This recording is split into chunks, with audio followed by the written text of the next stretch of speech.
त्यांचं कार्यालय आणि ग्राहकांसोबत जो प्रकार घडला तो तुम्हाला माहितच असतो. अशा प्रकारे ग्राहकांसोबत वागणं योग्य आहे? नाही, योग्यता नाही. कोण होते मग तुमच्या अजून कोण नव्हतं का? ठीक आहे, तिला एका वेळेला मराठी येत नाही, तर ती एवढं पण बोलू शकत होते की मला जमत नाही, दुसऱ्या कुठल्या एम्प्लॉयला बोलवते त्यांच्याशी तुम्ही दोन शब्द एवढे पण बोलले असतं तर मला नाही वाटत हा विषय एवढा वाढला असता.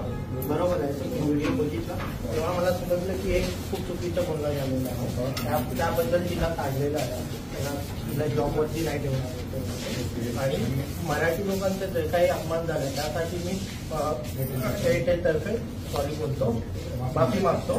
आणि यापुढे असं काही कुठे एअरटेल स्टोअरमध्ये होणार नाही याची जिम्मेदारी आता आम्ही यांना सांगत होतो माफी मागायला सांगा, तिला इथे बोलवा.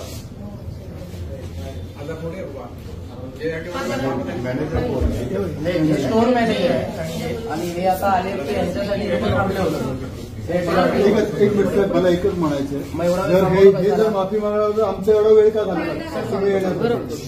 2 मिनिटं सर, जो प्रकार घडलेला आहे खूपच मराठी माणसाचं मन दुखवलेलं आहे.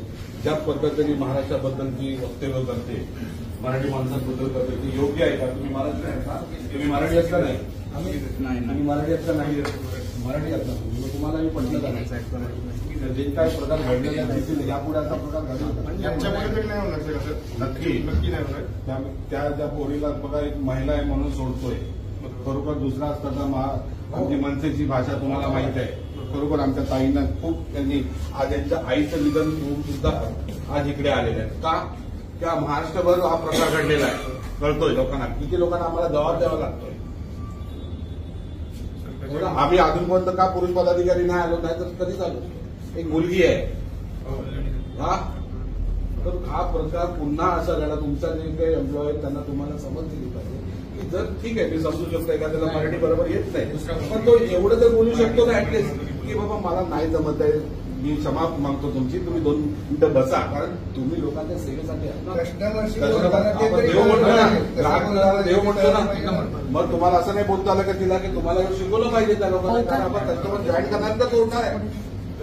तिला एवढं पण बोला बाबा नाही तुमचं काम आहे, तुमच्या समजवलं पाहिजे की बाबा रे तुम्ही लोक कस्टमरशी बोलताना कसं वागलं पाहिजे. ठीक आहे, एखादी भाषा नाही कळत असेल तर त्याबरोबर तुम्ही